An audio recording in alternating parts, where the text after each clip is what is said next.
Hello mga Marshi! For today's video, samahan niyo ako sa last part ng aking vlog dito sa Global Village, Dubai.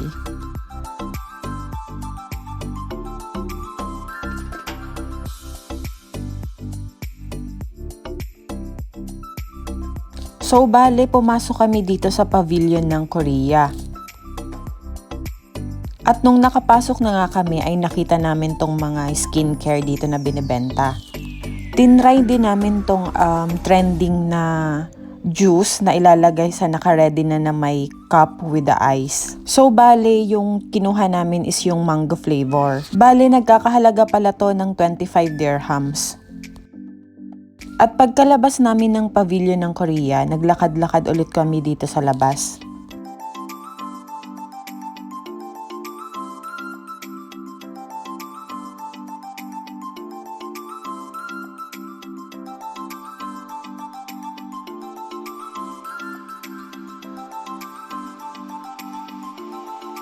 Pumasok din pala kami dito sa pavilion ng Thailand. Grabe, sa sobrang daming binebenta dito, para na siyang divisoria sa atin. Mawiwili ka din maglibot-libot kasi iba't ibang klaseng produkto yung binebenta nila.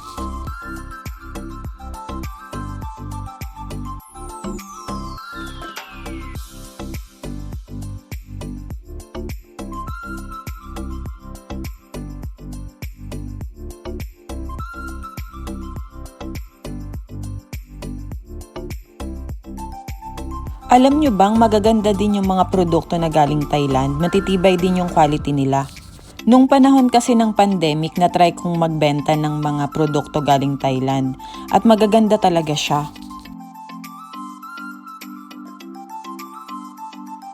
At nung nakapaglibot-libot na nga kami sa pavilion ng Thailand, pumunta naman kami dito sa pavilion ng Japan.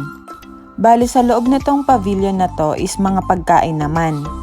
Iba't ibang klaseng pagkain yung makikita mo dito.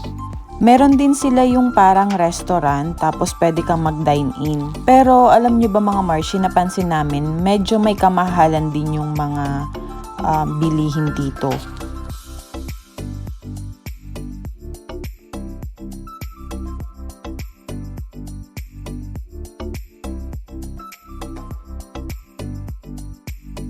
At nung palabas na kami ng pavilion ng Japan, nakita namin tong store na nagbebenta ng mga pagkain.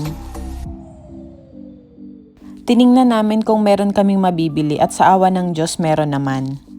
Bale, bumili lang kami ng ice cream kasi sabi nila masasarap daw yung ice cream na galing Japan.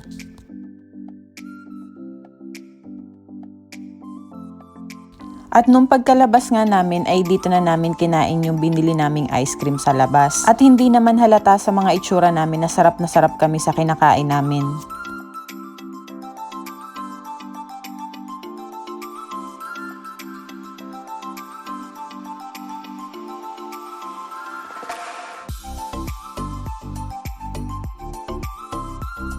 Bukod sa mga kainan at bilihan ng mga gamit, meron din pala ditong mga rides.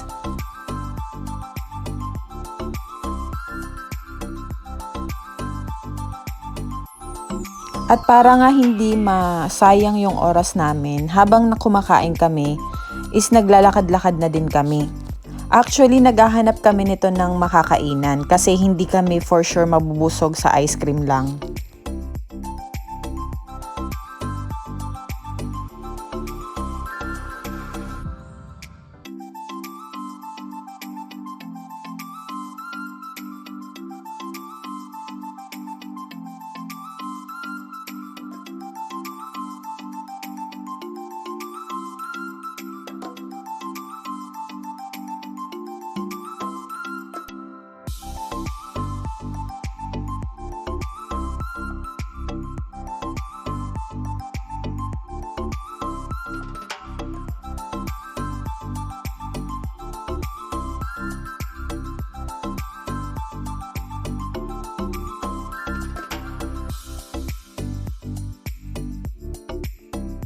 Tinatry namin hanapin yung pavilion ng Pilipinas pero hindi namin makita.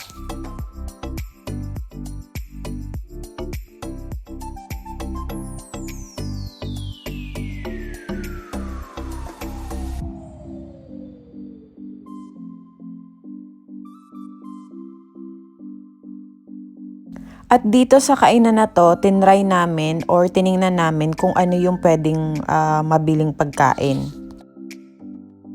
Pero wala kaming nagustuhan kaya hindi din namin tinuloy yung pagkain namin doon. Ito nga pala yung pavilion ng India. 'Di ba sobrang ganda niya at sobrang laki din. Pero hindi na din kami diyan nakapasok kasi habang gumagabi na is dumadami na din yung mga tao.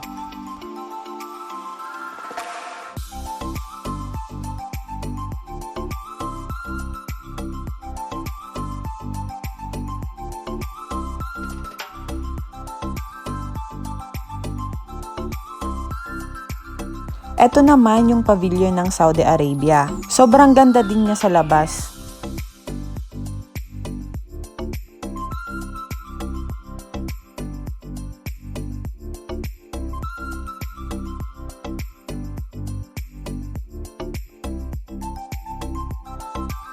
At ito naman yung sa Morocco.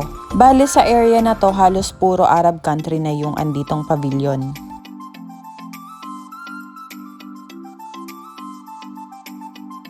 At alam nyo ba mga Marshi, yung gusto mo lang mamasyal pero ito yung makikita mo. Hay nako, sana all na lang talaga.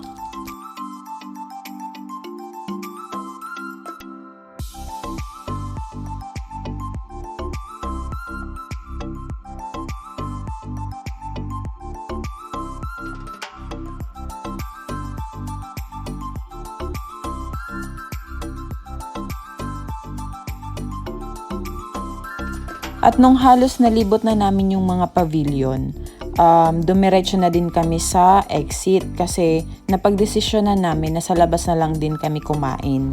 Naisip kasi namin kapag nakipagsabayan kami sa mga tao pa uwi, malamang mahihirapan kami makasakay nito.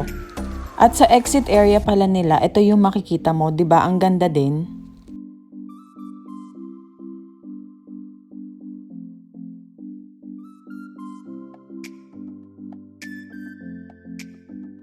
At ayun na nga, nakalabas na kami at naglakad na lang kami papunta dun sa sakayan ng bus. Magbabas na lang kami kasi alam naman namin na hindi masyado marami yung pasahero ngayon. At napansin namin, karamihan ng mga tao ay papasok pa lang ng Global Village.